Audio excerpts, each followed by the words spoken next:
graduated high school and I went all the way through college doing YouTube as a hobby. And then after I kind of graduated, it started to take off once I switched to Roblox. And now I do it for a living. So I actually have like a college degree in graphic design and a business administration minor degree. And yeah, now I'm here playing Adopt Me for a living and hanging out with all of you. There's not much anything deeper than that. Dallas, Texas based, just boring life. We'll get into it a little bit more to learn more about you in depth. But now, Evan, tell us a little about yourself and what you do. I prepared a notepad for this. So I just have, basically, hi, I'm Evan Bear One. I'm a 17-year-old high school student. I'm a Roblox developer, YouTuber, and mainly Twitch streamer. And looks like user just jumped on. I started playing Roblox around 2013 and really got into watching like the official Roblox live streams on their Twitch channel that they used to do. So that kind of inspired me to do my own Twitch streams, which is what I kind of started out with. So I started that in about 2015. I think I was 12 or 13 at the time. And then I was one of the first people to actually join the Roblox Video Stars program back in early 2017. So mainly I'd say I'm a Twitch streamer, like in general when it comes to influencer content. But then I also do music. So I've made music for games like Tower of Hell, Miner's Haven, Azure Mines, and probably like 20 or 30 other games. And yeah, that's about it. Well, Starcode Bacon Alt has joined the chat. Can we hear him? You're muted. Hopefully we can hear him. I don't want to. Username, are you there? Hello? Can you hear us? You're muted. On the website. Oh, he says can't unmute. Let me see if I can unmute. Oh. But maybe he doesn't want to unmute. Dang. Do you see the, I mean, obviously you see the mute chat thing. That was a great about me, Evan. That was very detailed. Wow. Yeah, I was like, well, let me think here. Here, I'm going to kick him off, and then let's see if we can get him back on. Username, presenter mode on. Okay, so let's try that again, Bacon. Also, I need to move my light like 2 feet away.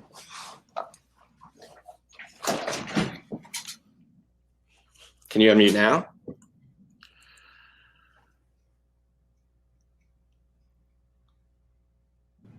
Oh my God.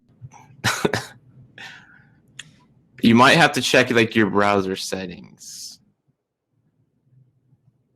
I just muted Maybe him. we should have him write on a piece of paper and show it up to the camera. Also, Megan, I just muted you, Megan, so you have to unmute yourself in a second. So you can unmute yourself. All right. He says his PC hates Bevy in Discord to me. Man. Okay, so I'll give you a couple seconds to figure this out. If not, we can just get you on another event once we figure that out. Well, hopefully we can get him back on in a second. All right, well, let's just get back into the panel itself. So starting up. So what I want to do in this little chapter is kind of figure out who you guys are as creators and kind of work into, how you grew it to where you are now.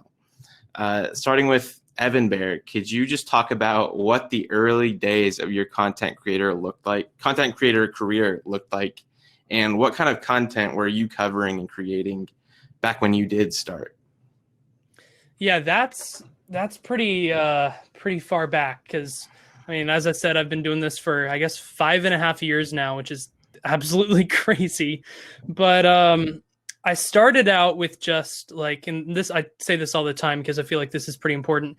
I started out saving up for 1.5 years to buy like a $200 laptop. That's all I had. I used the laptop mic and I would just play like random Roblox games. So Tycoons, whatever it was. And I had no equipment at all and just streamed it to Twitch. And I think after probably a month or two, I just started gaining some followers, got maybe about 5 to 10 viewers a stream. And I just kind of went from there. So I kind of got into the Miners Haven community on Roblox. It's a little bit of an older game, I guess, at this point, since it's been 5 years. But it's sort of like a tycoon where you can move all the different parts around. So I really got into that community and started basically growing my channel from there, just very specifically. But I think what's important to say about that is, like, you can really start doing content creation with nothing. Obviously, if you have more stuff, it can help your quality be better. But I mean, I was streaming at like basically the lowest quality that Twitch allowed, resolution wise even. So yeah, and also it's been cool to see like your background develop, because you didn't start out with all this Roblox stuff, like the vehicle simulator poster, and I think you actually have one of my magazines there. I don't know for sure, but see here, it's right there. You can't completely see it. Oh yeah, but it's right up there. It's the one from 2017 with my name on it actually. It was a part of the Roblox music section of it. So yeah, dude, I've known Evan for a while. Jeez. Yeah. All right. Well, Megan, actually, Starcode, did you figure out your microphone? It says you're unmuted. I think he has the wrong one selected. Okay, is this working? Oh my gosh. Yes. All right, we'll go to you in a second. But so Megan, could you tell us a little bit about your background, your history, and who you are? Actually, is that the question I asked? Yeah. So what did the early days of your content creator career look like? And what kind of content were you focused on and putting out? Yeah, for sure. So I kind of already touched on it. I'm more in depth with it. Basically, I started YouTube out of high school. I kind of like, dabbled in like uploading like some random content throughout high school. But when I was growing up, because I'm 25 now, it wasn't cool to be a YouTuber really. Like there were some people doing it, but like if you were trying to do it, a lot of people like bullied you for it. So I didn't want to start content creation until I went into college. And then that's when I started a channel where I basically just talked to the camera and ranted, had some hot takes, and then I deleted that channel because no one likes hot takes. But then I went into gaming because gaming has always been a really big part of my life. And I figured if I played The Sims, I could upload it, people would like it. So I did Sims content creation for since 2013 until 2018. So like 5 years, dabbled in Minecraft too. And then I kind of found a home in Roblox in 2018 whenever I started posting that, which has just been really, really fun. Like Evan, I started with nothing. That's kind of all you really need to get started. I recorded voice memos on my iPhone, and then I would upload it to my computer for a microphone. And also I just filmed using my iPhone. So like if you have a phone, that's all you really need to get started. I did dabble in Twitch. I gave it a shot for a little bit, but for people like me, sometimes that community is super unwelcoming. So I kind of was like, jumping ship back to YouTube because I am sensitive inside and out. So yeah, just Sims, Roblox, never give up. I almost gave up, but then I just decided to keep on pushing through, and here we are. Nice, dude. Speaking of Twitch, I feel like just in general, I would suck at that because, based off how this started out, man, it takes a lot of skill, and I'm impressed that Evan's been doing it as long as he has. Yeah. And he does it pretty well. Well, so now that we have username here, and hopefully everything is working, do you want to? Hopefully it is, right? There we go. Yeah. Perfect. Okay. So, because we're starting a little bit late, do you want to just give a quick introduction as to who you are and what you do? Yeah, sure. So I'm pretty sure everyone knows me as that guy that just plays Jailbreak all day, every day for the past 4 years or something now. But yeah, basically I just make random Roblox videos on the side, and I'm probably the one person here that's still like going to college while making like videos. But yeah, like I've basically been doing this since like I would say mid 2016. That's when I started. And it was like back then, it was Lumber Tycoon 2. Yeah, Lumber Tycoon 2 got an update where they added like something where you could like blow up wood, and so I made something that just makes the entire server just get flooded with wood, and uploaded that onto YouTube. And then I made a tutorial on how to do that, and that one got like 100,000 views in like a few days. And I think so, actually, yeah. So yeah, we interviewed you on the Roadblocks series, and I actually went back and found that Yeah. episode. Jeez, That dude. one, yeah, that one video with like 100,000 views right there, and like those surrounding ones only have a couple thousand. But I was like, I get 100,000 views blowing up wood. I guess people want to see me blow up more wood, so I just made like weird ways to blow up wood, and then play just Lumber Tycoon 2, learn all the tips, tricks, secrets, everything. Because like I'm not good at like expanding to like a whole bunch of stuff. I'm like really good at like getting really, really, really, really good at one thing. So in case it wasn't obvious with the jailbreak. Yeah, for sure. Well, so here's my next question, and this one's for all of you guys. We'll go from Evan Bear, Megan, and then username. So, in one way or another, each one of you guys are doing what you do full time. So Evan Bear is doing Twitch full time. Megan's doing YouTube, and then you are also doing YouTube. Could you tell me about, when you realized that this is like something of value and something that you could pursue full time, and what were the changes that you made in your content, your life, or elsewhere that actually enabled you to pursue that as something that brings in, a source of income for you? So we can start with Evan Bear for this one. That's actually a really interesting topic, because I wouldn't consider, like, when it comes monetarily, I wouldn't consider myself as like actually being able to pursue it for a long time up until probably around May or so of last year, because I was making really good money on Twitch for a long time, but it wasn't necessarily consistent enough or enough in general for me to, like, after I graduate, just be able to live off of it. That started changing a little bit when I started doing a lot more things in general. So now I'm, making money from Twitch. I also have finally started being a little bit more consistent on YouTube. Then I have like my game development and all that. So like monetarily, I'd say last year, but I feel like I've thought for a long time that I would be able to get to this point. So I'd say probably around when I hit 5,000 followers on Twitch, which would have been somewhere around 2016, early 2016, I felt like I had gotten a big enough influence that I thought it was kind of possible for it to turn into that, but I wasn't really sure. So, and the Gnome 88 says Evan bought a new car. Would you say that's thanks to Twitch and Roblox and all that? That would be, I'd say 50% of it was Twitch, 50% of it was Roblox. Dude, sick. So yeah, it's pretty great. I mean, that shows you can make money online for real. Mm-hmm. And then same question to you, Megan. This one's actually really easy to answer. I made a lot of changes. Sorry, there's like cat hair around here. There's a lot of changes I had to make to go full time. So basically, user, you were like might have not been here, but like I also was in college while doing YouTube at the same time, and I graduated college. So all 5 years, I was in college for 5 years because the way my college works is they only let you take 3 art classes at once. It really slows you down. Anyway, I started doing YouTube as a hobby along with school, and I also joined a sorority, which actually is very time consuming, and I had a part-time job. I worked all through college, did YouTube all through college, and did a sorority 3 years through college before I decided to eventually drop out of my sorority to give me more time to do YouTube.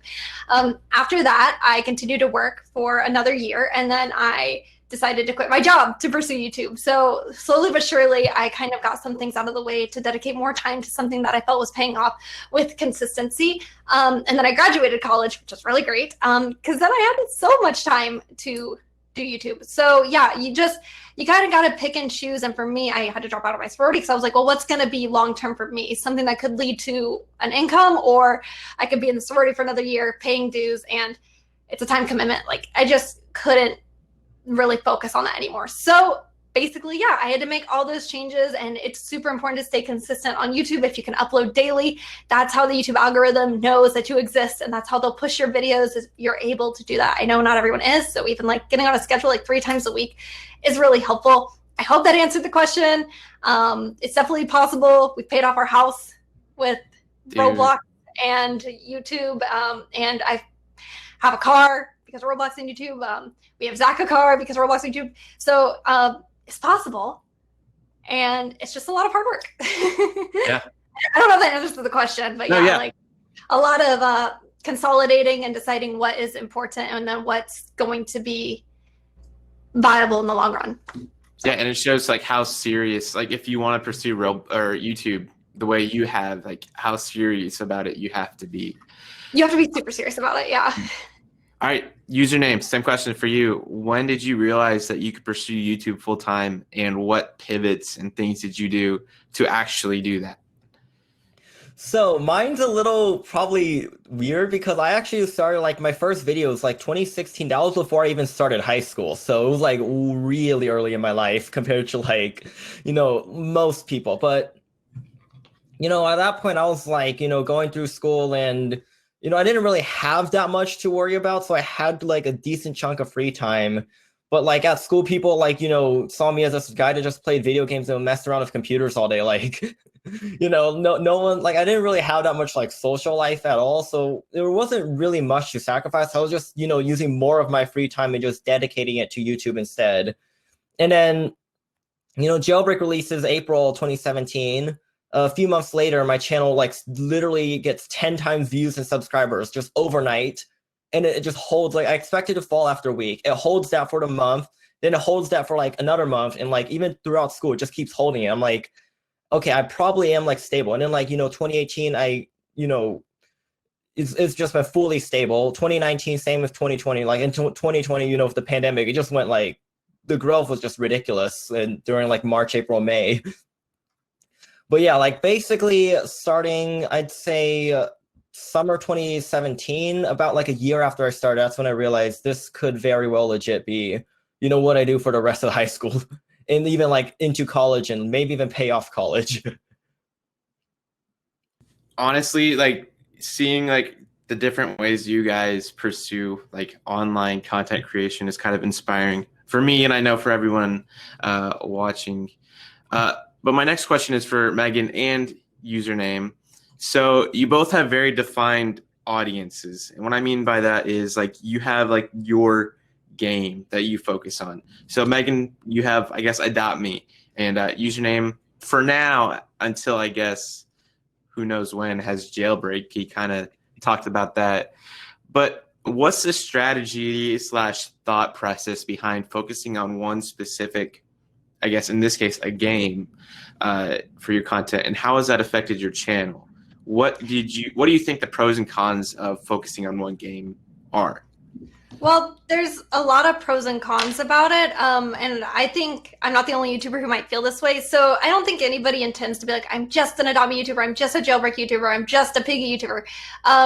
But as you start kind of posting this content and people are interested in it, you might notice that whenever you post Roblox Adopt Me, it gets 400,000 views. And whenever you post Royale High, it gets 90,000 views. So it just makes sense to continue to give the people what they want, which is really fun and great in the moment. But then kind of like where I am right now is kind of like, if Adopt Me is not updating constantly, I could have put myself in this corner where people only want to watch Adopt Me from me. And now I've put myself into a box of a certain game, making it kind of harder to pivot to other games when the time comes. So I think it's really important to like, although it's like, kind of easy to fall into the trap of being like, oh, consistent with this one game, blah, blah, blah. It can end up putting you in a corner. But what's really great about Roblox is it all falls underneath like one house, making it a little bit easier to switch content as opposed to if you just grew your channel on Minecraft and now all of a sudden you want to do Fortnite, or you grew your channel on Fortnite and it's kind of hard to jump to another game. You would have to find another like third-person shooter, battle royale style game to appease that audience. Luckily, I think that a lot of our audience are open to other Roblox games, but yeah, it might be just kind of hard to switch out of it, if that makes sense. So the pros are is that you love Adopt Me, you know everything about Adopt Me, and it's super easy to make content on Adopt Me, and that is your bread and butter. But the cons are eventually you'll kind of find that you might put yourself in a box when people stop wanting to watch Adopt Me, because everybody wants to play Adopt Me. But I'm finding that not a lot of people are interested in watching Adopt Me right now, if that makes sense. Yeah, it makes sense. Well, username, same question for you. All right. So, obviously I mentioned earlier how like my brain just works better when I like understand like one or two things like super duper duper deep. And, playing Jailbreak since day one, and obviously, like, I understand everything about the game, probably even more than Estimo and Bad CC do themselves. Yeah. But yeah, like the issue is, after like I'm honestly surprised it's like almost 4 years of Jailbreak and I'm still, making videos on it. But like at this point, like, I've just had like like a huge, everyone knows me as like this guy's really good at Jailbreak. So if Jailbreak gets like a big update, they were like my channel will get a boost as well. If Jailbreak doesn't get updates, then my channel obviously falls. So it's like kind of tied really, really close with Jailbreak. But my audience is just like, Jailbreak, like my comments every time I play something that's not Jailbreak, it's like, why aren't you playing Jailbreak? Did you quit Jailbreak? Asimos needs to like, do an update to like bring this guy back to Jailbreak or something like that. So yeah, like the issue is, it's just hard to like switch into a different game, especially like when you're first starting out. I'd say it's easier if you're like really like knowledgeable about like one or two things and like squeeze as much like content out of that than, just finding a whole bunch of different games and just playing them, first look. For sure. And then Evan Bear, I just thought of this right now. So you don't focus on one specific game. You kind of are just like the entire Roblox platform, as well as other games. But what would you say like your primary audience is? Is it the Roblox, players? And I guess my question to you would be the opposite of what they're doing. How has not focusing on one game helped or not helped you grow your Twitch channel? Yeah, that's something that I think about a lot. Like, should I be focusing on a couple different things, or should I be focusing like on YouTube more? But I'd say like my audience generally just plays Roblox. Some of them don't play Roblox or used to play Roblox. But what I really try to do with my channel is I try to make it a place where I just can kind of play anything on Roblox, but then we have conversations about anything else. I mean, we could be having conversations about finances, or we could be talking about like, actually, I think I have a list because this was a part of my intro, travel, or like YouTube analytics, or Minecraft, or I mean, we could be talking about anything going on. And that's kind of what my channel is all about. Is it's almost like the conversation rather than the game. And that's what I would kind of circle around. And I'd say the thing that I probably struggle with the most, because of not just sticking to one game or not making my game about, or making my streams about the gameplay, is mainly just the fact that not tons of people like that sort of content. And it's also hard to make YouTube content around conversation that's not like the typical drama that you see. Like, people have Roblox in the background and it's just them commentating over drama and such, because that's not really what I like to do. So yeah. I'd say that's the biggest difficulty. I have something to add to that. It might be something that Evan's too nice to say, but I find that whenever you are a variety gamer, you connect with your audience more. People are watching for Evan, not the content he posts, whereas when people click into my video, probably 50% of my views come from people who just want to know about the update or just want to know about the pet. They're not interested in me, my name, my content. They're not interested in Megan. They're interested in Adopt Me. Whereas Evan, being a variety streamer, doing variety games, like, you can even read the chat over here. Evan's audience is extremely connected with him, and that's because he doesn't rely on a certain type of game. Like, I may rely on a certain type of game. And it's not that I need to rely on a certain type of game. It's just the corner I fell in. So whenever Evan gets to post kind of whatever he wants, he gets a more genuine connection with his audience. So that's definitely the pro. Whereas my pro is probably just algorithm strength, whereas his pro is personality, connection, audience, engagement strength. And would you? Oh, go for it. And I'd say about that, like, that's a really, like, that's kind of the vital thing that, like, is the difference between our audiences. But generally, the type of content that I do is so much, like, I don't want to say harder to grow, but it's like, you have to grow it a completely different way, because it's like a lot harder to grow. With gameplay, you can really try to hit the algorithms, like you're saying, like, make sure you get this tag, this title, whatever it may be. For me, it's like, okay, well, I guess I'll do this sort of thing, but this video title and whatever is completely different than this one. And it's just so hard to grow on YouTube, which is why I think I've stayed more on Twitch. doing variety stuff. I have to agree. It's way harder to grow, but at the same time, like, it's just like, I don't want to say anything that gets me in trouble here, but it's like my audience, say I get 500,000 views, half of them aren't watching for me, they're watching for Adopt Me. But if you get 200,000 views, all those people are watching for you. Mm-hmm. You know what I mean? It's like just a really connected audience, and I think it's really rewarding to grow, even if it's like not like super algorithm charged, Adopt Me update charged. It's still just a really genuine and rewarding connection to have with your audience. So yeah. So do you have anything to add to that username, or are we good to move on? Yeah, I just say I think like a lot of people at this point, they like, I mean, like my update videos, I see like, you know, double or like triple maybe like my regular videos, but like it's to be expected that the update videos, people are just coming for update information. Yeah. But like now with my like regular videos, like I have like, I'd say like most people come here for me because, you know, Jailbreak's not like like just new game, just came out. It's been around for like, you know, 4 years at this point. So I'd say like I'm like my current point, people are coming to my channel, you know, they want to see me play Jailbreak, but they're also there to like, you know, see me play Jailbreak and not like, you know, Jailbreak because it's Jailbreak. Mm-hmm. Also, before we move on, I can't decide if I want to be washed out or like underexposed. underexposed. Yeah. Dude, I had my MacBook Air right there, and I had like accent lights here and accent light there, and I had the key light here, and it looked amazing. And then I guess it doesn't do well on M1. This Bebby thing doesn't do good on M1 Max. So Yeah.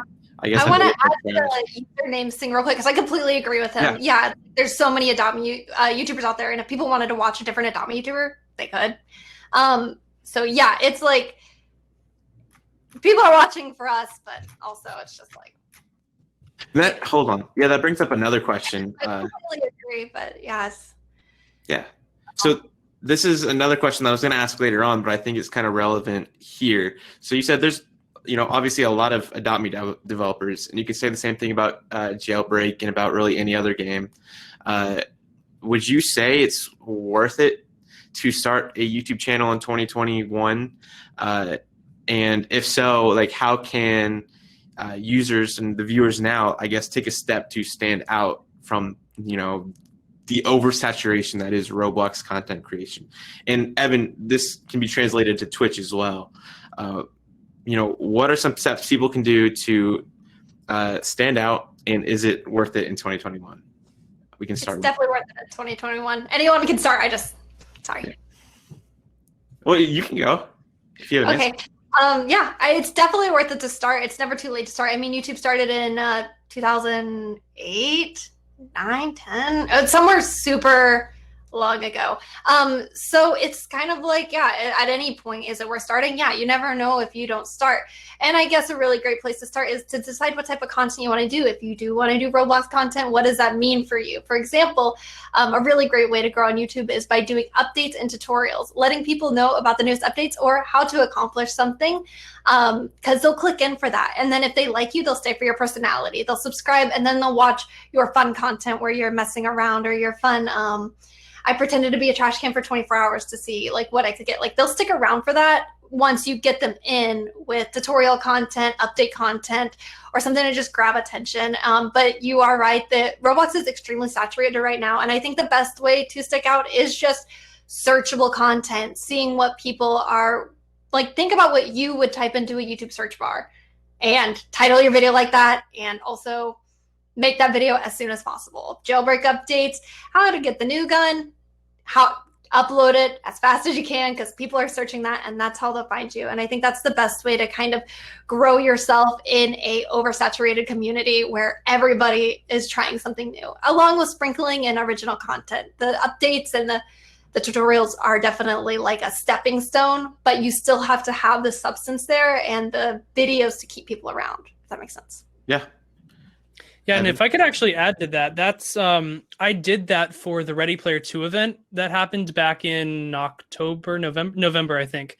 I like was literally the first person to post the tutorial video on how to do, I think 3 of the different like parts of that, like first one out of anyone. And those videos, like for me being like a much smaller YouTuber, I think I got a total of like 200,000 views just from those, which usually I get like, I don't know, 40,000 views in a week. So it grew my channel significantly, but then I was busy with other stuff, so I just didn't upload much after that. So I kind of lost the traction.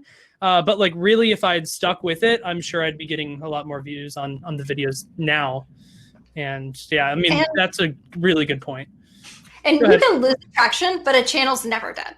Yeah. Like I went from 100,000 views in 2018 immediately up to like a couple million, and then it just grew from there. And that's in 2018, my channel was already 5 years old.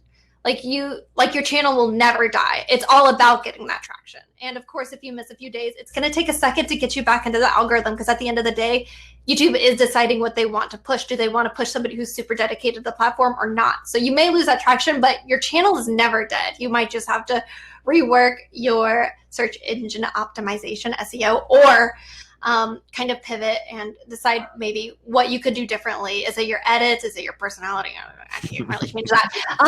Or do you just need to kind of make a new approach? So yeah, I agree. You can lose traction, but there's no such thing as a dead channel. I don't believe in that. Good point. Username. You got anything for that? Yeah, I don't know. Probably. I think like it's been covered pretty well. Like me myself, I'm actually planning to like take a break after like 4 years of constantly making Jailbreak, and work on a game of my own that we've actually had like been work in progress for the past 3 months, I want to say. Yeah.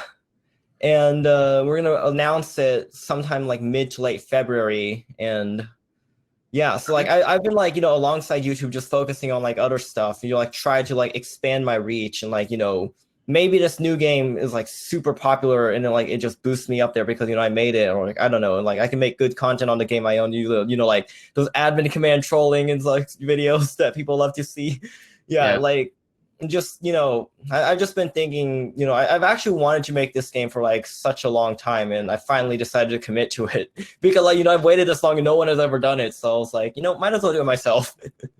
Yeah, and kind of going off what Megan said, that a channel's never dead, but so at some point your channel is gonna kind of, I guess, you'll lose motivation or whatever, and you'll start posting less, and a lot of that can be because of burnout or a lack of inspiration, or you're just inconsistent. What I really want to cover right now is burnout. So what does burnout usually look like for you guys? And as someone who does this kind of as a profession, how does that affect your day-to-day life? And, what's the process like getting out of that burnout rut? So Megan, if you want to go for that. Sure. I suffer from a lot of burnout all the time. It's a fun quirk of mine.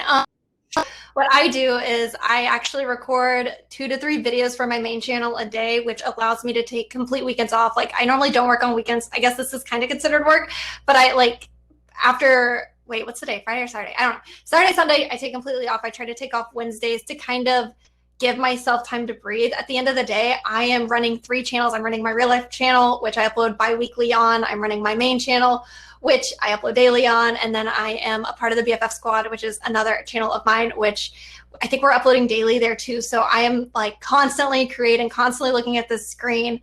And yeah, burnout's real. What burnout looks like for me is not being able to record a video. I might do my makeup and then I might sit here and I might just not be able to press record. That's what it looks like for me anyway. And when that happens, I do have to take a day off because it's not the end of the world if you miss a video. I took a week off at the end of December because the holidays got really busy for me, and also they're very stressful for me. So I had to take a week off, and then my channel took a big hit for it. And then I had to, like we were talking about earlier, I lost my traction and I had to work really hard to get it back, and I'm still working to get it back. But you only have one brain, you have one mind. And if you miss a couple days, it's not the end of the world, and you can always make your way back. And it's really important to recognize burnout, because if you don't take care of that and you don't like practice some self-care, it'll just get worse. It'll never get better. And then one day you'll never be able to come back from it because you will start to dread the thing that you used to love. It'll make you sick. You won't be able to do it anymore. So just take care of yourself. Realize when you're not feeling it, and when you're not feeling it, it's fine. Like, it's going to be okay. Just take a step back, take a break. just leave. And eventually you'll be able to come back refreshed with new ideas. So I don't know if that answers the question. I don't really remember did. what the question was. Mhm. So So I kind of want to, talk about. I feel like, a lot of people, they like when they start off, they're like they want to take a break. Like I kind of work.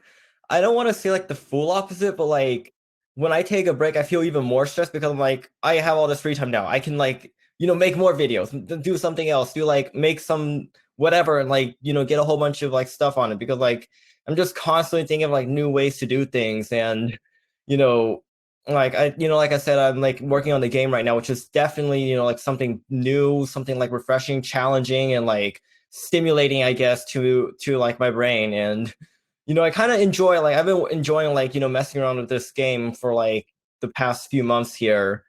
And it's kind of like realize like I've kind of started to realize like how have I done videos for the past 4 years on just Jailbreak? Because like this game is just like so new, it's just so different and like kind of like just so much more exciting than like what I've been doing. So it's like part of that, just like once I've been doing it, just realized it, and, like you start to lose motivation once you find something like almost different or better than what you currently do. And yeah, it's just you got to like eventually balance it. And I don't know, maybe maybe when the game comes out, I just switch over to that fully and finally get off Jailbreak after 4 years or something. I don't know. Dude, 4 years on one game is insane. Yeah. Oh my gosh. Well, Evan, for you, what does, I guess, burnout look like for you, and how do you work out of that? Yeah, burnout is, for Twitch streaming, I feel like it's a lot different than YouTube, because mainly, I mean, it has similarities, but I feel like for me, I only really have burnout whenever either I literally run out of things to do, like I'm trying to look for a Roblox game and I have no idea what I want to play, or I just don't feel like doing that today. Most of the time, though, when I actually have like a long, like a week of burnout or something, it's usually because I had just taken a break. So like I had winter break for school. So I was like, okay, I'm going to chill a little bit. I'm going to stop working as much because I've been doing it for so long and working on so many different things. And then up until yesterday, I hadn't streamed for a week or posted any YouTube videos or anything. So that was like kind of like a hard thing for me to get back into. Like once you've taken a day off, it's a snowball and you just keep on going. I was actually talking to one of my Twitch streamer friends about this the other day. His name is Mango. And he had like this this problem basically with he'd play a game on Roblox and not know what to do really. And it wasn't really I don't know how to explain it, but it's like he had no motivation to do it, right? He just kept on playing it over and over again and eventually got bored of it. And it's hard to get over that. And I'd say, like, realistically, the best way to do that is try to find something else or take a small break and, as user said, try to work on something else as well, other than Twitch streaming. So yeah, that's what I'd say just in general. Yeah. I completely agree with that. I want to add to that. I always tell my husband, because he's like, just take time off. It's like, it's hard. You have to get on a schedule because, yeah, YouTube is one of those things where you are your own boss. Same with streaming. You are your own boss. You're responsible for yourself.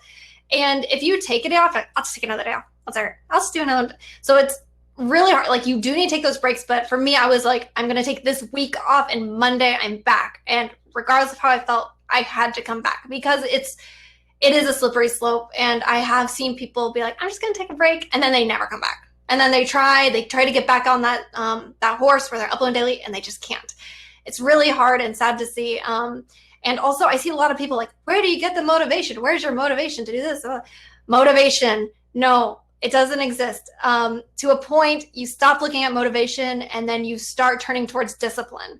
Getting up, doing it, regardless if you feel motivated to do it or not. And I think that's actually a really big decipher of how it's going to go for you. Because if you rely on motivation, there's going to be some days you're not motivated. You're not going to do it.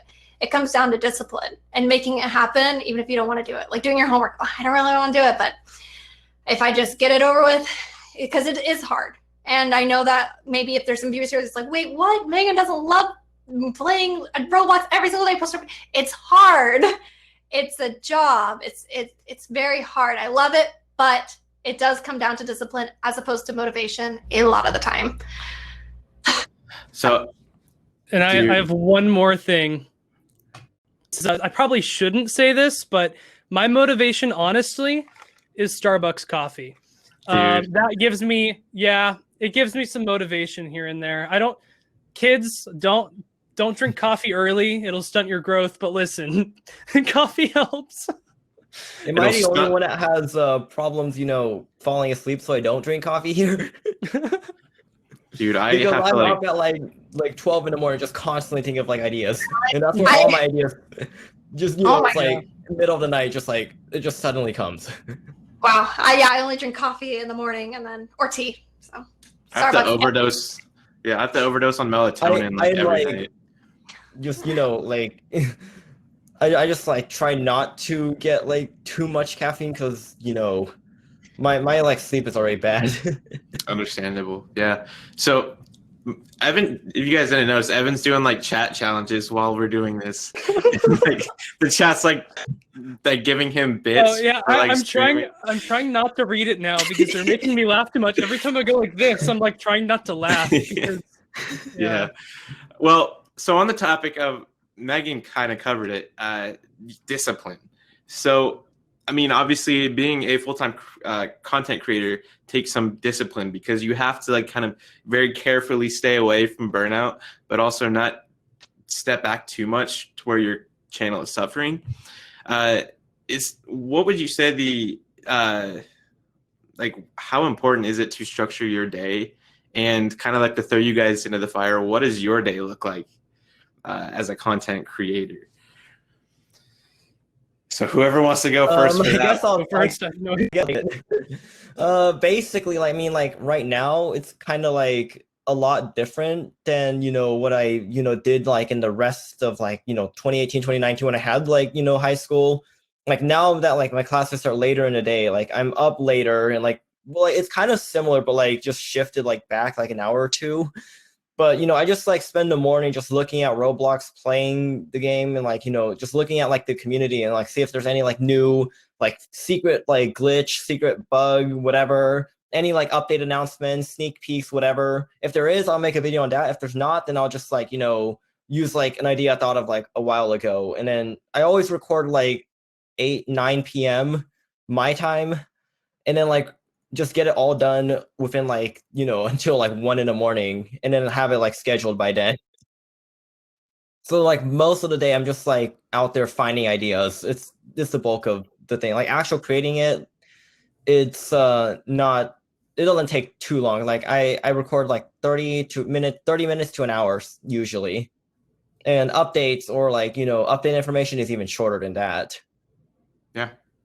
All right, Megan or Evan, who wants to go? So, go for it. So basically, the question was kind of what do you like, and then what else? Well, just kind of what are your thoughts on structuring? Yeah. So this is actually kind of funny. It's not really funny. I recently, in October, was diagnosed with ADHD, which I didn't know I had. I know I had a lot of problems getting stuff done, and I know I was getting really frustrated with myself with a lot of things. If you have undiagnosed ADHD, life is really hard because you just don't know what's wrong with you, but you feel just kind of stupid all the time. And you are really tired all the time because your brain is working way too hard. Anyway, back when I had that problem before I got medicated, it was a lot of waking up at 8 and then doing absolutely nothing until 3 p.m. and then being like, I have to record. I just have and forcing myself to do it. It was just a mess. It was so unfun and upsetting because my editor, he edits all of my videos and he likes to be off by 5 p.m. So it affects his schedule. So for me, what has really helped, one, is getting medicated on ADD medication, and two, realizing that my schedule affects other people's schedule. My schedule affects my editor's schedule, it affects my thumbnail maker schedule, and it affects my colleagues' schedule on the BFF squad. So I think it's really smart to kind of have a plan going into every week. I have an organizer. My Google Calendar is very, very organized. And basically, I like I mentioned earlier, I don't work Sundays, Saturdays, and I try to take Wednesdays off, but with 3 channels, that's kind of hard. So basically now, see, we're getting to the point now. I wake up at 8:30, then I go to Starbucks. Like I said, every day. It's not quirky, it's just depressing because all of my money is going to Starbucks. I go to Starbucks, I come home, I do my makeup, and then I'm recording by like 1 or noon. Big time gap there. I don't know where that time goes. And then I record a few videos, and then I'm done by 4 p.m. usually.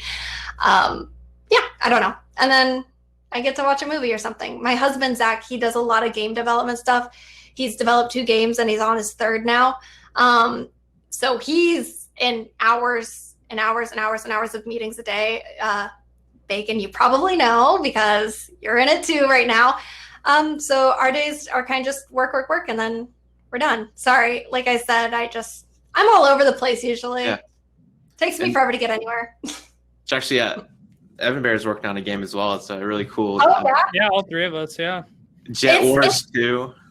It's really great because, like Bacon was saying, it's nice to have your own game to make content on, and you're kind of in more control of a situation than you would be. You can put out updates, and then you have content to cover with updates, and it's also a really great second stream of revenue. So yeah, that's another thing is a lot of people, I guess, don't realize that you can build an audience on like Twitch, YouTube, whatever.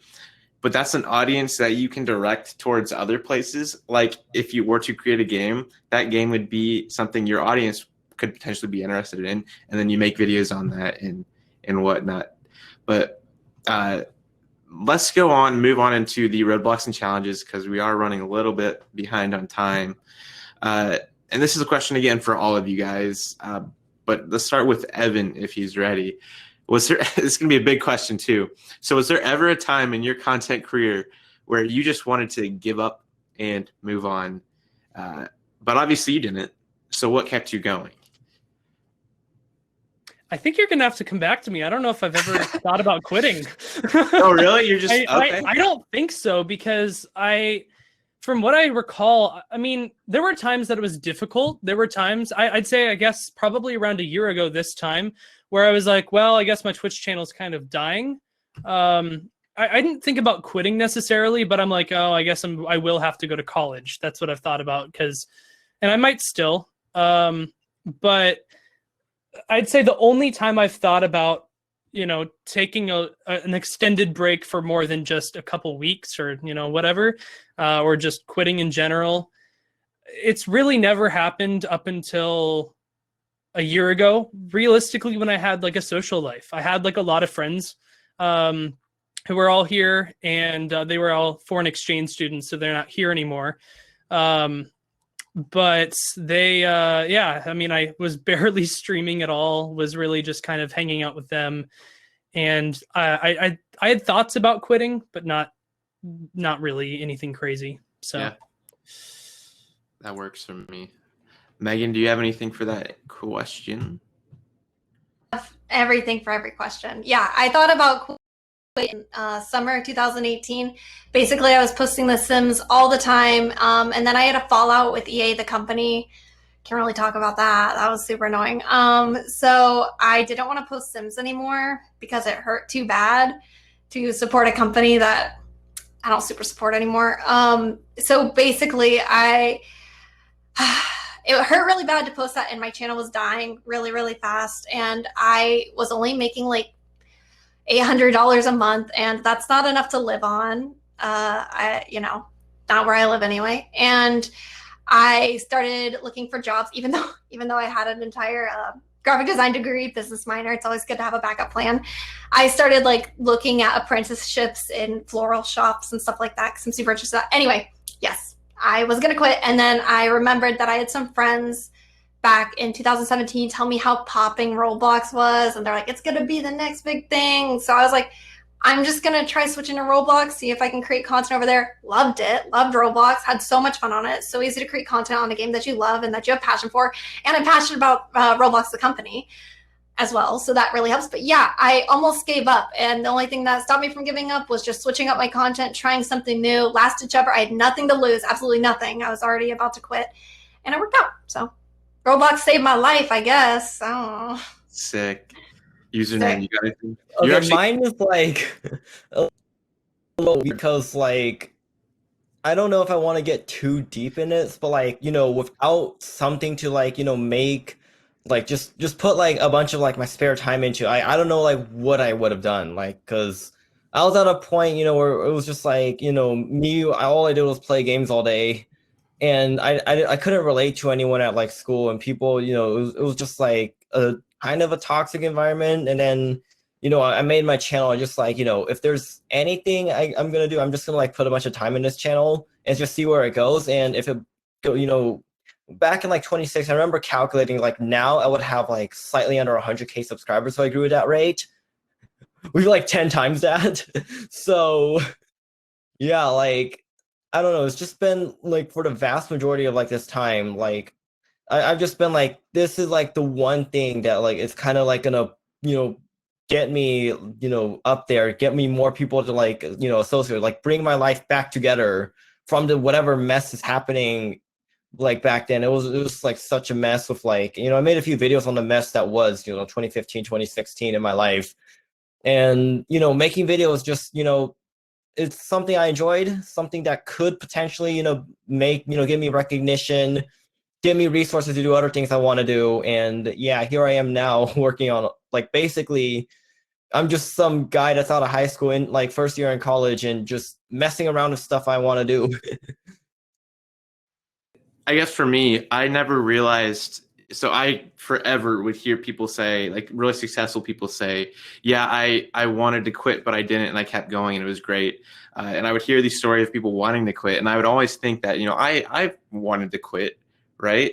But you don't realize like how like sucky it is, and how much like you legitimately want to stop doing something when you're actually in the moment, and it's really tough to get out of that mindset of just wanting to quit and not wanting to continue and losing sight of, I guess, like the future picture and what you could be doing and where you could be. So I think it's just a good idea. Just like always think about, where you could be if you continue this, or if you stop doing this one thing, but pivot and then go another direction, but continue going forward. Because once you actually hit that point where you want to quit, it really does suck. So did we answer that for you, Evan? Did we come back to you yet? I mean, yeah, that's what I said was probably about it. And Okay. I don't remember if I went back to you.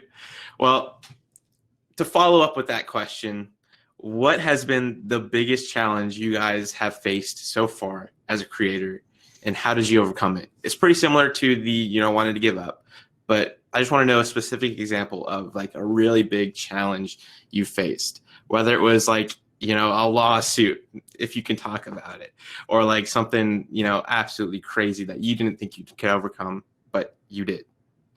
So if anyone has an answer for that, or we'll just sit here. I think it's Oh wait. I think it's like, when I first started, like I'm just looking at the comments because when you like start, you're not like, you don't know anything about the process. You're just like scrambling together some stuff and like hoping it does well. Like I had like a bunch of people, when I first started like using, like doing voice in my videos, people were like, make the music quieter or something. And you'd be like, I don't necessarily feel the most comfortable. Like you try to like, hide it, I guess. And like, you just have to like build confidence as you go. Like you definitely start off. Like I was not the most confident person back in like 2016 when I started. It was, if anything, it was like the exact opposite. Like I didn't even like want to like reveal my voice on the internet because, people can be like really toxic online. And, I just have a whole bunch of people saying, it's like, like people just call what I do toxic, and then like meanwhile we have like the other side that's like, what I do is perfectly fine. And it's just like you can't use these guys to like influence your idea because there's always going to be somebody that says that's toxic. It's just people, are jealous of your success or something. They just, want to do something to just make you annoyed. Yeah. Go for it, Megan. For me, it was just like coming into the space. There was like some creators who were like really mean to me, and they made it really hard to grow in the space. And there was a lot of subtweeting and a lot of just really mean actions that really, really cut deep and hurt my feelings. Like some people like really tried to bully me out of the space because I dare exist in the space that they exist in.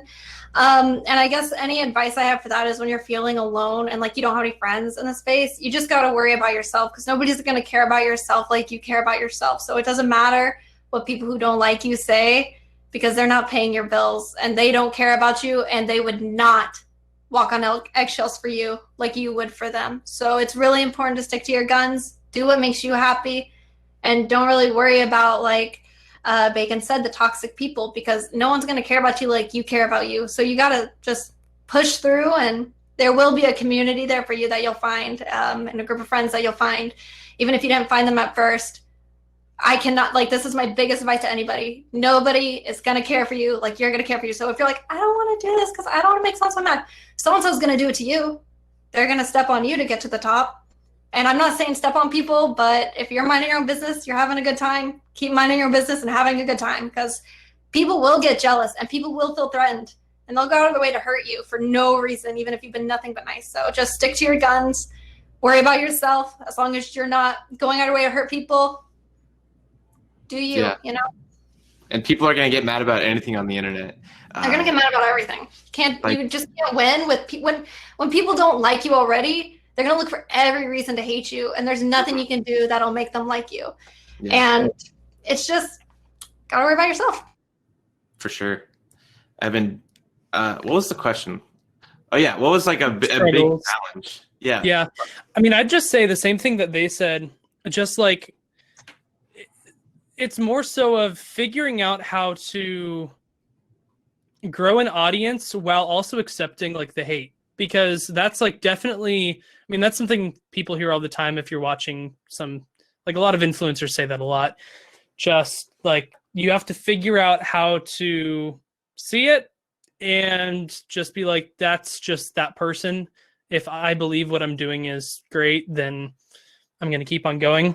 I mean, I've had so many different times where, you know, people jump into my chat and they're like, oh, you're only getting this many viewers, or whoa, you have like this many viewers now? That's not normal. And so it's like, it's more so of just figuring out your worth, your self-worth, and knowing where to go with that. So yeah, that's kind of been my struggle, I guess. Yeah. In a way I've found to like push past all of the negativity is to really like ingrain kind of like a mission or like a why. Like, why do you do YouTube, or why do I do this? Like having a specific reason or a specific why, that will, you know, shine brighter than these people telling you you suck at, you know, making videos, or you know, are bad at this, whatever they say isn't going to matter if you have your why ingrained, and that's like your vision, and you just look to that every time you hear that negativity. That's going to keep you going. Does anyone else have anything to add? Nice microphone.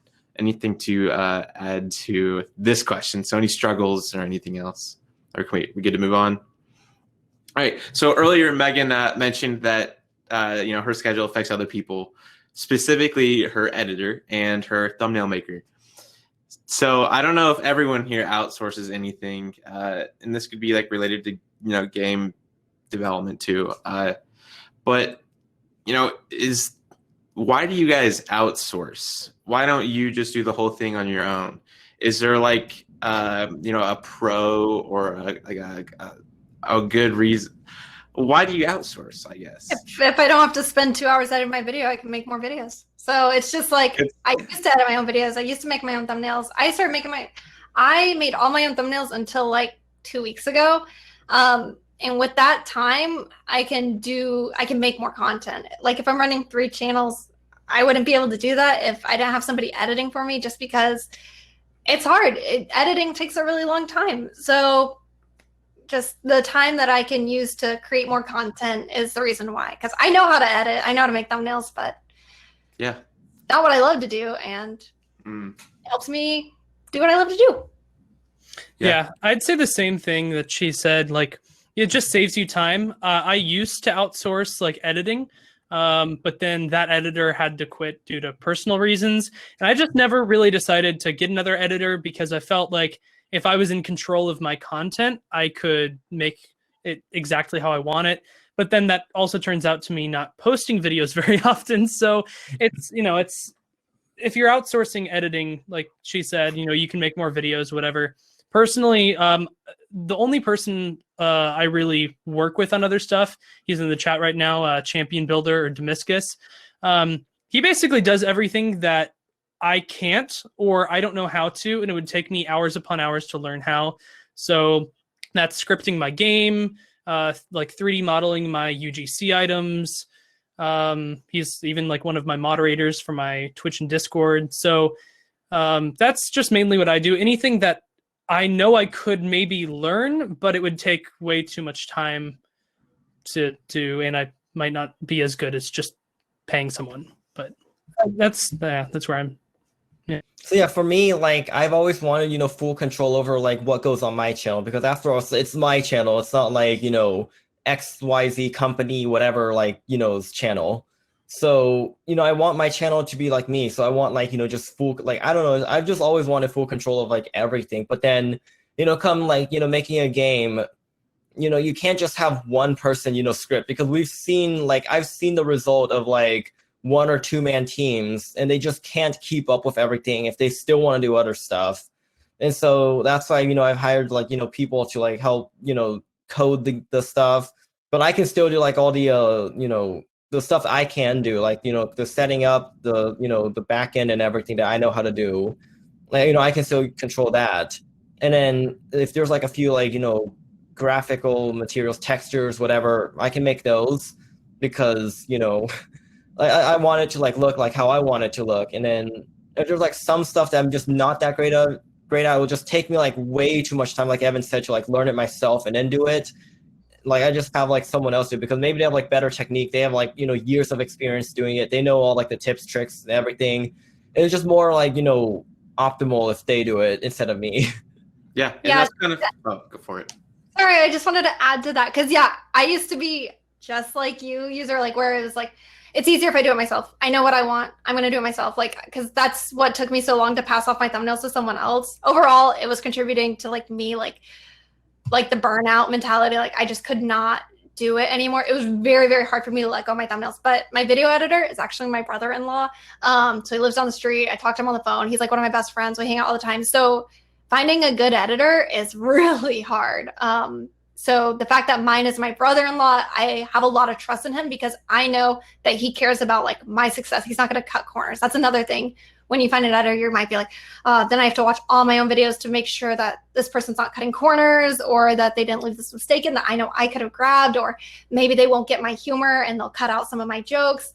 But I got really lucky, because my brother-in-law is a really fantastic editor. And if I did not have him, I wouldn't be here where I am today. I contribute like 50% of my success to him. Like he is my saving grace. So yeah, like it's been super helpful, but I used to be the same way. Like, no, like it's just easier if I do it. Like, don't touch it. I'm going to do it. But passing it off has really, really, really helped me create more content. So yeah. And that's kind of like the whole reason I asked the question, is because once you get to a certain level, there's only so much you can do, and you're limiting yourself if you take on the entire, process. So if you get people who are specialized in graphic design for your thumbnails, they can create some really good thumbnails that ultimately bring you some more viewers.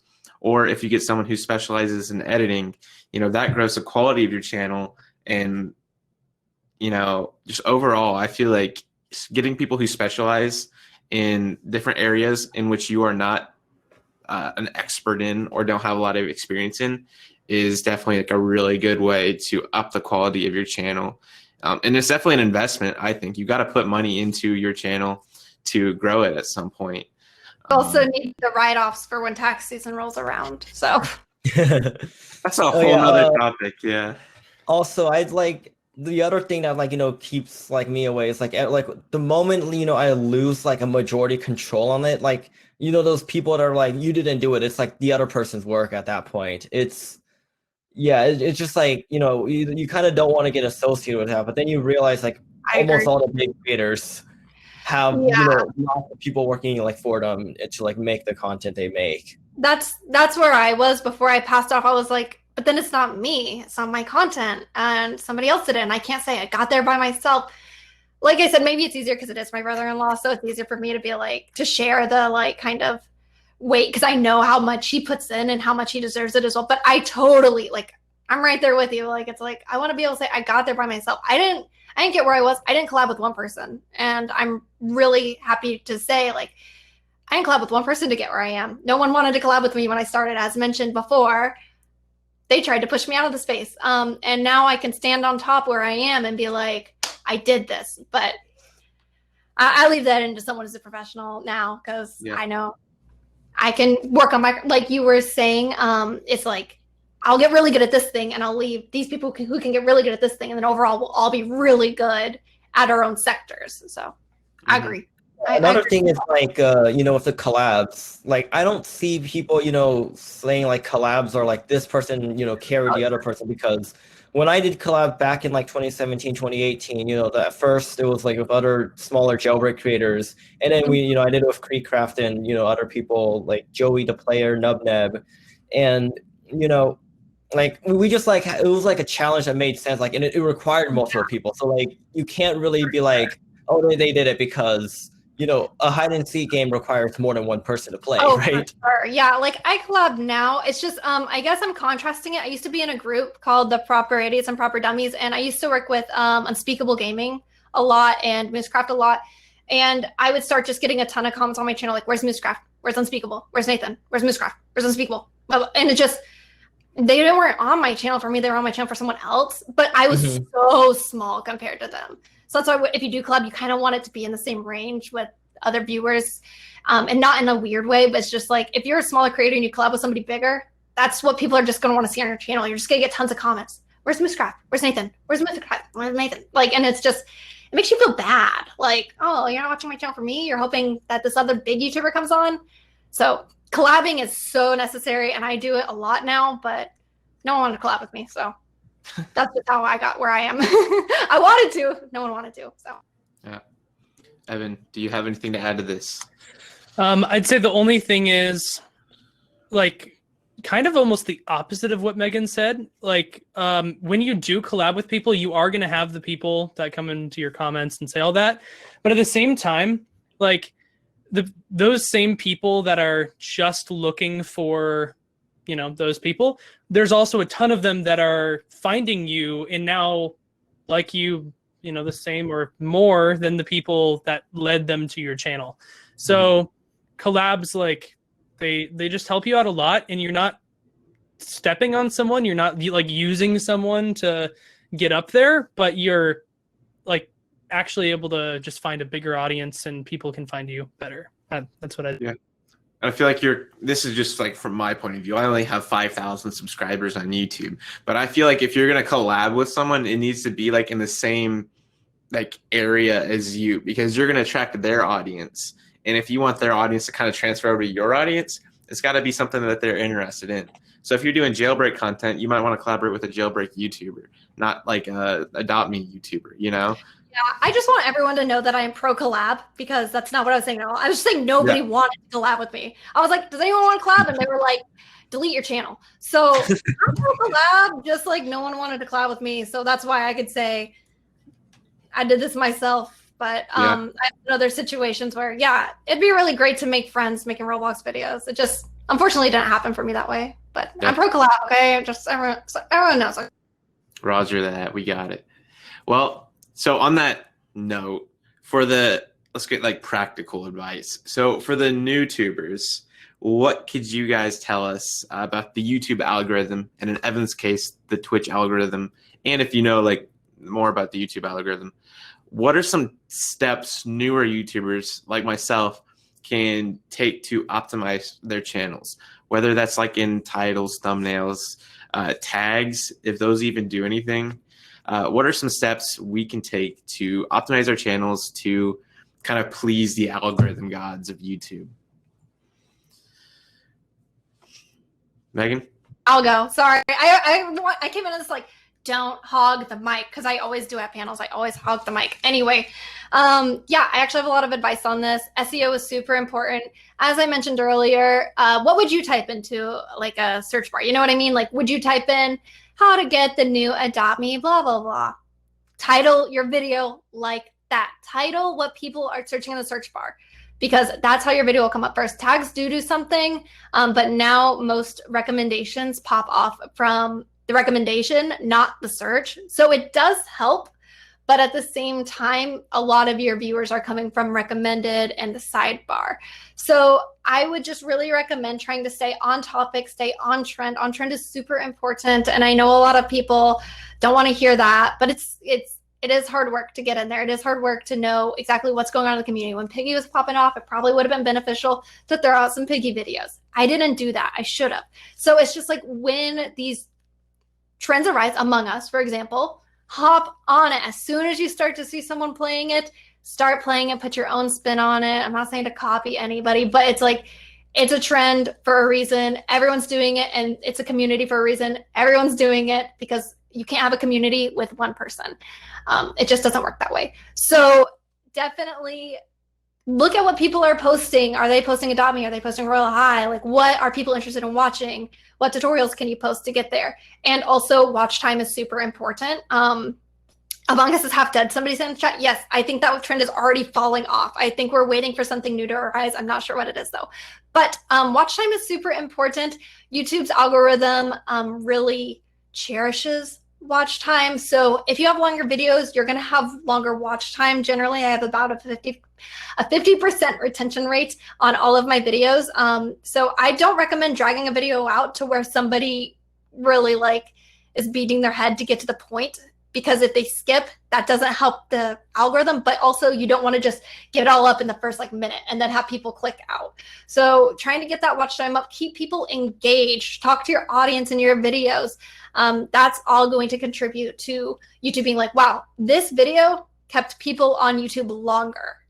That's the point. YouTube wants to push things that keep people on their platform longer. That's all I have to say. I don't know. I hope that was informative.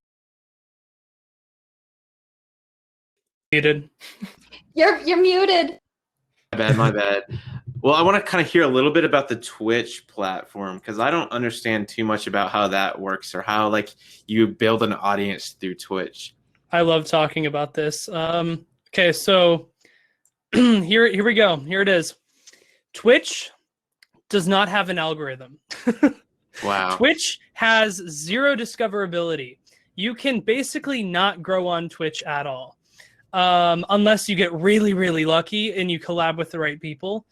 That's about it for Twitch. Now, if you want to grow on Twitch, though, what you do is you follow everything Megan just said and tell them to come to your Twitch channel at the beginning of your videos and the end. You can do the same thing with Twitter. Just say, hey, guys, I have a Twitter. I post whatever. Yeah, I mean, that's the only way you can grow on Twitch at this point. You very, very rarely are able to actually gain an audience on there if you're not collabing with someone. Because they just don't have any discoverability, which is the biggest issue with Twitch. So I guess that makes it a little bit more impressive that you have 50,000 followers on Twitch, that there's no discoverability. Yeah, I was the first in the Roblox community, and then it kind of just pushed me above everyone else. So then I was always everyone knew me before any of the other Twitch streamers, and it's still so small. Yeah. Mm-hmm. So when Among Us was popping off, I don't know what your average viewership is Among Us, and then no one's really streaming Among Us yet. I think that's the only way, and that's so hard because it's so rare that a unicorn of a game comes out that's new and people aren't on top of. But I agree, it's very impressive that you're able to make Twitch super successful. It's just so hard. Yeah. Username. Could you give us a pointer or two on the YouTube algorithm, or something that you've learned that newer YouTubers can use?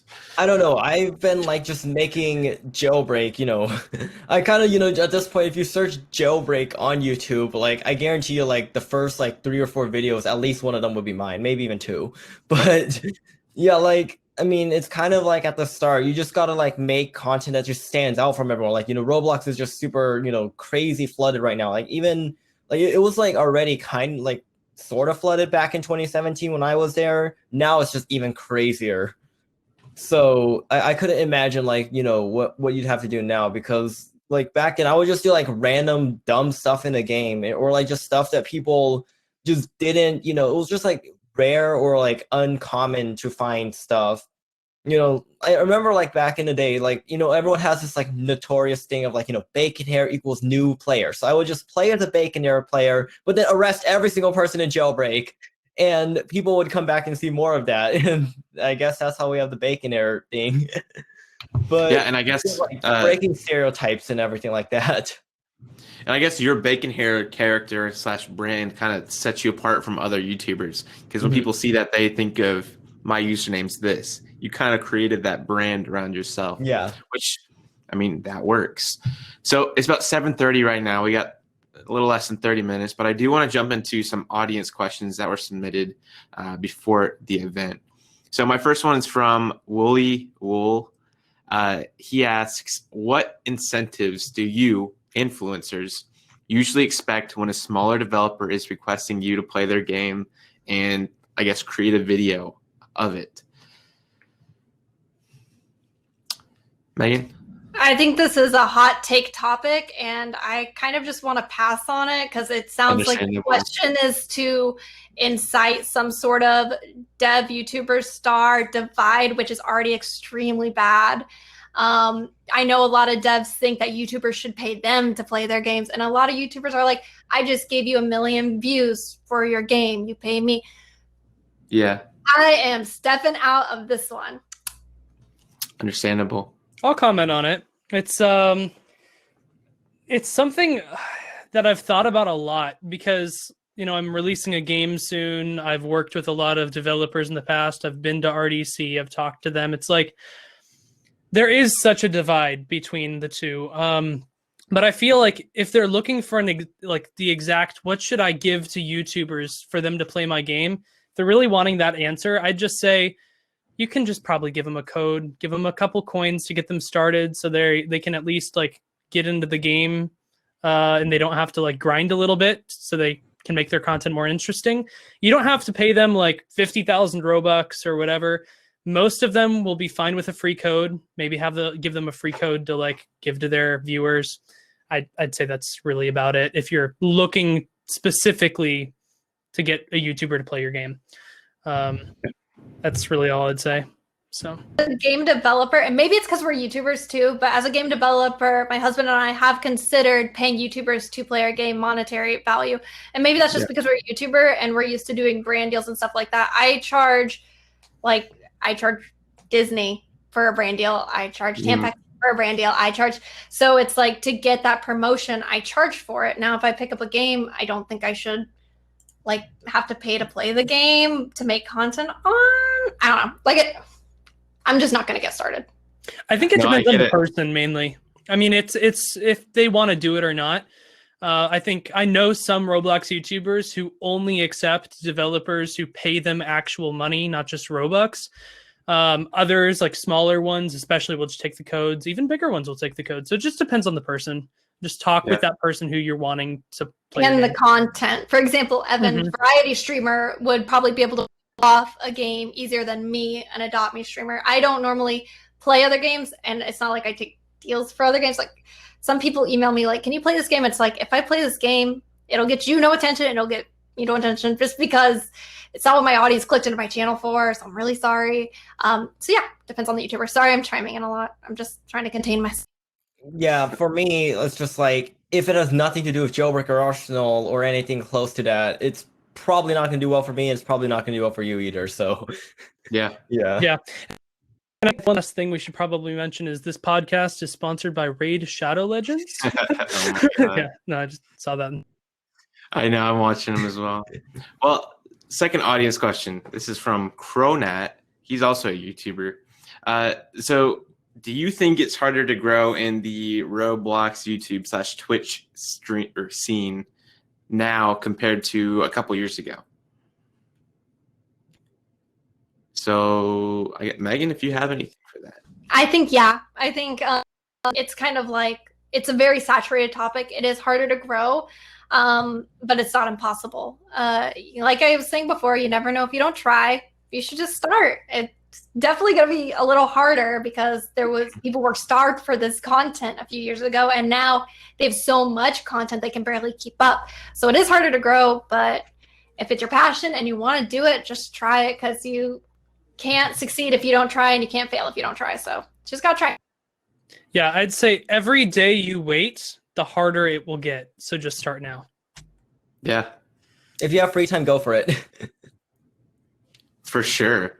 I mean, I kind of wish I started YouTube back in 2008, when it was first a thing. I feel like that's like for any platform, the sooner you jump on it. So like the sooner you jump on TikTok back when it was like really starting out, like I guess the more like, opportunity and more of a chance you have to grow a community because there's not as many creators there and it's not as saturated. Yeah, I think a really great example is like, for example, Smosh and these people, when they hit 1 million subscribers, like, oh my God, 1 million subscribers.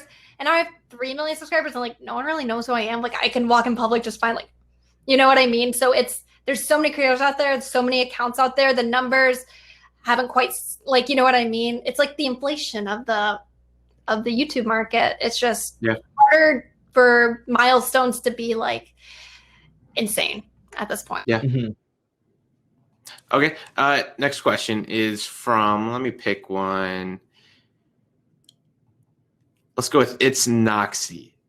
Actually, let's not go with this Noxy. So Sage of Robloxian asks is if you could go back in time and change something in your life, what would it be? So I guess he's asking if you could just go back and change like a decision you made or, something you did. If you could change that, what would it be and why? I would have been consistent with YouTube since 2015. I mean, I say this constantly. If I was consistent with YouTube, like I was back in early 2015, I'd probably have, at least a couple 100,000 subscribers. I'm never consistent. I'm consistent for maybe 2 weeks and then I just go and do something else. So that's, for me, that's my only answer, really. Yeah, Megan says she won't change anything. I saw that. Probably, maybe branched out to another game earlier because now I'm kind of like stuck on Jailbreak and Arsenal and stuff. Yeah, you're just kind of like the jailbreak guy. Mm-hmm. I get that. Okay, and then I lost my verification. That's their username asks. It's kind of going back to the other one is if YouTube never existed or if you never pursued YouTube, what would you be doing now? Graphic design somewhere in Dallas. I'd be at a 9 to 5 making newspaper ads, magazine covers, anything that includes Illustrator, InDesign, Photoshop layout, stuff like that. Yeah. I would probably, be about 100 times less rich, quote unquote. Like I would have no money. I'd be working at a grocery store and I would be doing my last year of high school. That's kind of about it. So no idea what my mental state would be like. Like it was already bad when I, started YouTube. It's like, obviously been upwards for the most part, since I've done YouTube. I have no idea what I'd be like. Like high school would have been completely different. And I don't know if I would have had like the same, experiences in classrooms or like just the same, like, just pretty much like almost everything, I guess, because YouTube has just changed my life. And it was like some random day in 2017 that my channel just went like, boop, and just kind of started growing. And it just from there, it just started changing stuff like slowly. But like you compare now to like back then, it's just a huge difference. I have like no idea what it would be like, if it didn't take off. Right on. Megan's got her camera. All right. So this is the last audience question. It's going to be a couple questions mixed together. So it's from Prime Tio, and this is kind of the opposite of that last question. Where do you see yourself in 5 years? And I'm going to add to that, what is your end goal with doing YouTube? What is your mission? In 5 years, where I see myself, Give or take, yeah. Still here, but like maybe doing something greater. I think that YouTube is really fantastic, but maybe in 5 years, it might be cool to be like, oh, now I do TV. I don't know. Like, it's kind of a hard question. I think it's possible to do YouTube. I've already been doing it for like 8 years. Because I started 2000. I very bad at math, failed math. Started in 2013, but I don't know. I still expect to be here. I expect to be following the trends and working really hard. And my end goal, I guess, and it sounds so dumb, to like just be a good influence. Like, I think that there's not a lot of girls in gaming or girls who feel confident to step into gaming, because it is still a very predominantly male demographic.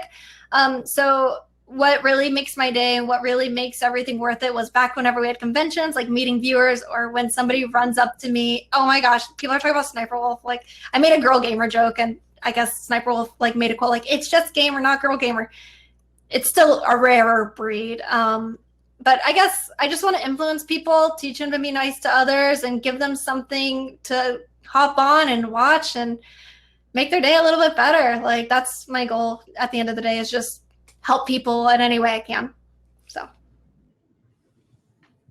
For me, I'm obviously, I'm working on a game right now. Maybe if the game takes off, like, there's kind of like, 2 to 3 different paths, I guess. If my game takes off, then I don't even know, because like I'd probably be like, working on this game like, almost maybe full time. If the game is like, similar to my YouTube, I'd probably still be like balancing both of them. If the game doesn't do well, I don't like, probably, something like YouTube. And then like maybe find like the next big game that comes out, hop onto that, learn as much of it, basically repeat what I did with Jailbreak kind of, but for that game, and then, see where it takes me. Yeah, I'd say in 5 years, it's so hard for me to say, because I'm at a point where it's like I'm about to graduate and I have like 4 different options of where I could go.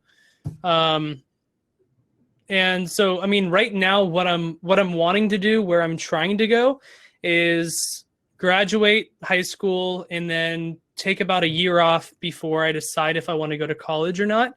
And that decision will be kind of just like Username said, based on my game. It'll be based on other things I want to work on. Basically, seeing if I can truly actually do what I'm doing now for long term. And then I'd just say my end goal would be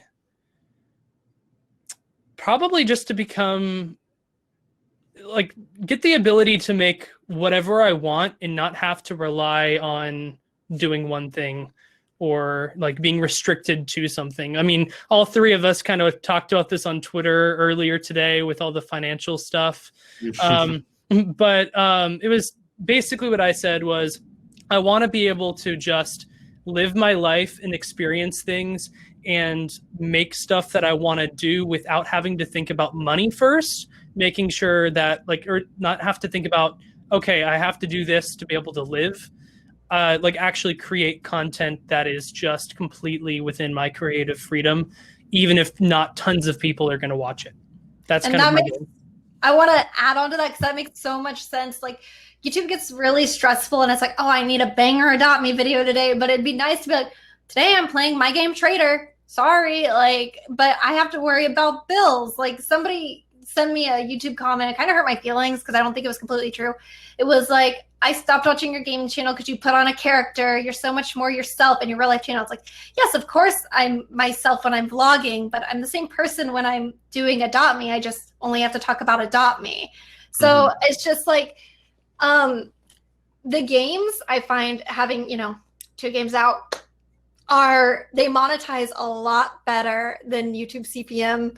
And one day it would be nice if those games really take off, and then it's like, yeah, now instead of being like, I'm in an Adopt Me box and I have to make sure I stay in this Adopt Me box so I can eat in 5 years, because you never know how long this YouTube thing is going to last. You never know how long people are going to be interested in you. It'd be nice to have those kind of helping snowball everything. So it's like, I can relax. I can take a week off. I can go on vacation. I just want to add to that. Like, hopefully at one point you can get enough streams of revenue coming in to where this isn't so stressful. And this isn't like, oh, my channel. Because right now I am confident to say, like, if my channel fell off the face of the planet right now, My husband and I would be fine because we do have a lot of investments. We do a lot of stock trading. We put all of our money into stocks, and he puts all of his time into game development. So it's about having all of those different streams of revenue to sustain yourself in the future. That'd be an interesting topic to cover in like a different panel, you know, covering like the financials of just like Roblox in general, or like online things that people don't really talk about, especially in like the Roblox area. Evan was kind of like getting on that with, you're going to make a video on it or something. Yeah. That's going to be, I've been talking about that for about a year and a half now. People are like, hey, you should release a video talking about how much money you make and whatever. I'm like, well, it seems a little weird. So what I've decided to do is when I turn 18, I'm going to make an entire video going super in depth basically on why I was able to make money from certain things and like how that became possible and how it's sustainable, more so than just like, hey, I'm making this much from this. Like, whoa, really cool. And people like try to educate people basically. Yeah. Yeah. Megan? I was going to say, people love watching your free content. They love watching your free streams. They love playing your free games. But the second they find out that you might be monetizing in a way they don't realize, like, they get very angry. Oh, yeah. Some people don't like that. Yeah. So. And that's what I'd say to anyone who's like not a starting YouTuber, but like once you're already up there, 100K, 200K, 1 million, whatever, like diversify. Like, oh, there's so many people that don't. They only get YouTube. They like the Roblox devs. They only have like their one game. If that is gone, open up a Teespring. Yeah, it's a T-shirt for free. Teespring is free. Sell your merch. Like Teespring is free. It's just put a design on a shirt and sell it. Like get that extra stream going. Dude, and like this is super controversial and also like specified, but I've been talking to some other video stars recently and I'm like, guys, UGC is pretty good. Like it's a good, I'm sure Megan, you know, UGC pays pretty well. Well, I don't know about that, but I do know that I was the very first Roblox star creator to ever release a UGC item. So wow. You beat me. My first item got declined. I was gonna beat you by 3 days and they declined it. Oh. Yeah, they declined my item because because they told me 2 weeks before. Mine was already made like a month before. So was mine actually, because they hit me up and they were like, I was at VidCon and Rodrigo was like, we're gonna do this, and then I got my item commissioned and I was holding on to it 4 months. Don't take this away from me. You already got to be like one of the first in the star program. Come on. Yeah, my item was supposed to be up on December 7th. And which I think yours was up on the 12th, I think. I can't remember the exact date. But I'm just here, the only non-star creator, you know. Didn't you used to be like you used to be in VIPP, right? I was in the OG star creator program. December 6th. Wow. Okay, never mind, you win. Wait for reference, I win. And I hope everybody in the chat can sense, I'm not like this. I'm just joking around. I hope my audience doesn't really get sarcasm a lot, so they just think I'm being mean. I'm just joking around, but link in the chat for receipts. Oh my gosh. And then okay, well, we're running out of time. This is my first time using Bevy, so I have no idea if at 8 o'clock it's just going to completely shut us down and just end it. So I'm going to try to end it right before 8. But back on my list of questions, let's just play it safe and go with one more.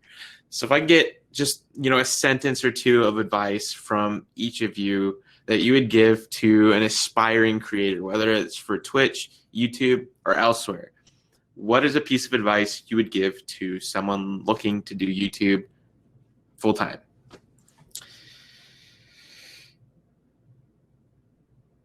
Yourself, which I know is so cliche, it is really big. Be yourself and worry about yourself, because as I hammered home before, no one's going to care about you like you're going to care about you. Worry about yourself. Take care of yourself. Do the videos you want to do. Do not stop for anyone, especially if you're not hurting anyone. I'd say my biggest thing is just diversify. Please make a Twitter, like as long as you're old enough. because I know so many people who have hundreds of thousands of subscribers on YouTube and like 50 followers on Twitter. And like, yeah, your Twitter won't get you views necessarily, but Twitter will get you contacts. It's just like LinkedIn, like for, you know, if you're getting a job or whatever. I feel like Twitter, if you're wanting to do collabs with people, if you're wanting to get brand deals, I feel like Twitter's pretty important. So it depends. It depends on what you do. I'd say there's like just so much stuff I want to say. I guess just like no matter who thinks you can't, just do it. Like you gotta like just go. As long as it's like, you know, perfectly legal, perfectly like cool, like nothing like, you know, well, if it's a little bit controversial, like I guess, but like nothing like, you know, where it's like borderline illegal or stuff, right? You know, because you gotta put that legal disclaimer, otherwise someone's gonna be like, are we doing like free Robux giveaways? Like, what are we?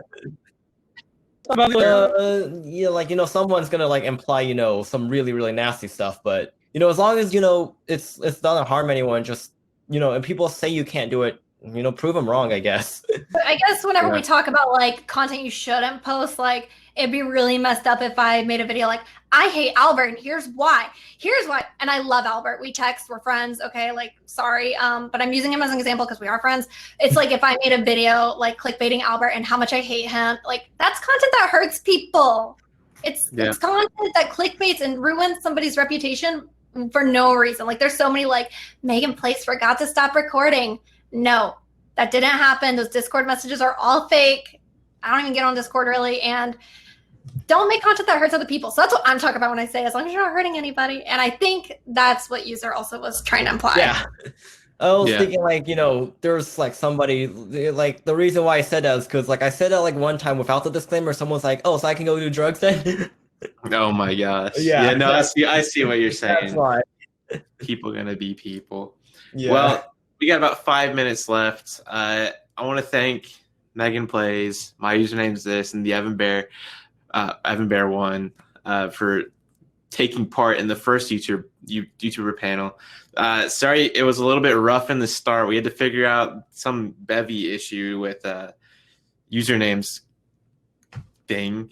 I don't really know what happened. We'll definitely work through that in the next panel. But again, thank you, Megan, for your time. Thank you, Username, for taking part. And thank you, Evan, for participating in this. I really enjoyed what you guys talked about, and I think we got a lot of really beneficial information from that. I think another panel that we talked about it before would be a cool like financial one, talking about like Roblox financials, YouTube financials, things like that.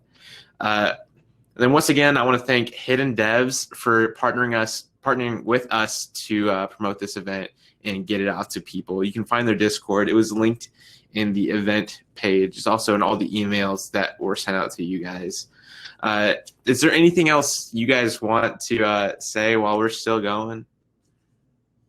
Anything? Thanks for watching. Use star code Mega Plays on purchase Roblox. And back there, Roblox 1 million award. It came in today for having 1 million. Roblox I saw that. Go follow Evan Bear 1 on Roblox because I have not hit 100K yet. So close. So close. When buying Robux or Premium, or else you oof in the Jailbreak jewelry store.